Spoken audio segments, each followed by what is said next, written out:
ગત તારીખ 30 એપ્રિલના રોજ માધવપુર પોલીસ સ્ટેશન ખાતે એક જાણવા જોગ દાખલ થઈ હતી, જેના કામે માધવપુર પોલીસે ઓડદર ગામના સીમ વિસ્તારમાં એક એક્સકેવેશનની પ્રોસેસ વિધિવત રીતે કરવામાં આવેલ હતી. મૂળ વિગત જાણવા જોગની એવી હતી કે એક નવજાત શિશુ, એના જન્મ બાદ એ નવજાત શિશુ ગાયબ થયેલ હતું. તો એના કામે ત્યાં જે ખોદકામ કરવામાં આવ્યું તો એમાંથી અમુક સ્કલના અવશેષો પોલીસને મળેલા હતા. ત્યારબાદ ડૉક્ટર્સની ટીમ દ્વારા એ અવશેષો બાબતે અભિપ્રાય મેળવવામાં આવેલો અને અભિપ્રાય મેળવી એને આગળની તપાસ માટે ફોરેન્સિક્સમાં મોકલવામાં આવેલા.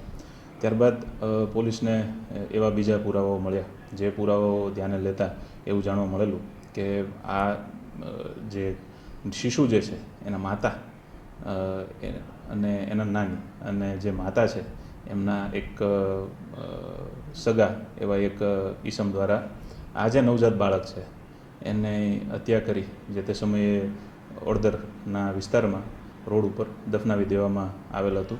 જેના સંદર્ભે માધવપુર પોલીસે ગઈકાલે રાતે ખૂન અને પુરાવાના નાશ જેવી અલગ અલગ 4 કલમો સહિતનો એક ગુનો દાખલ કરેલો છે. આ કામે જે પણ અવશેષો જે પણ મળેલા છે એનું ફોરેન્સિક્સ એનાલિસિસ, એના DNA પ્રોફાઇલિંગ વગેરેની પ્રોસેસ અત્યારે ચાલુ છે અને જે સાધનિક પુરાવાઓ છે એ મેળવવામાં આવી રહ્યા છે. આરોપીઓ આઈડેન્ટિફાઈ થઈ ગયેલા છે અને આરોપીઓની તપાસ હાલ ચાલુ છે.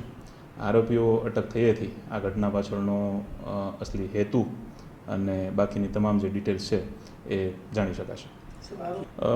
આ ગામના જે ફરિયાદી છે એમના વાઈફ જાગૃતિબેન એ છેલ્લા પોણા 2-1 વર્ષથી રીસામણે રહેતા હોય, પોતાના માવતરના ઘરે રહેતા હોય અને આ કામના જે ફરિયાદી છે, બરાબર છે, એ અને એમના જે આ પત્ની છે આરોપી, એમની વચ્ચે કોઈપણ પ્રકારનો શરીર સંબંધ ન હોવા છતાં આ જે બાળક છે એ બાળકના જન્મ વખતે જે હોસ્પિટલના જે રેકર્ડ છે એમાં ફરિયાદીનું પોતાનું નામ નખાવેલ હોવાનું આ ફરિયાદીના ધ્યાને આવેલ હતું. અને જે બાદ તપાસ કરતાં એમને જે હકીકત જાણવા મળી કે આ આરોપી બેન, એમના મધર અને એના મામાના દીકરા હિતેશભાઈ, આ 3 લોકોએ ભેગા મળી એક આ નવજાત શિશુ જે છે એનો જન્મ સમાજથી છુપાવવા માટે એક કાવતરું રચી આરોપી નંબર 3 જે છે હિતેશ ડાકી, જે આ કામના આરોપી નંબર 1ના મામાના દીકરા થાય છે, એમણે આ આરોપી જે આ જે બાળક જે છે એને મારી નાખી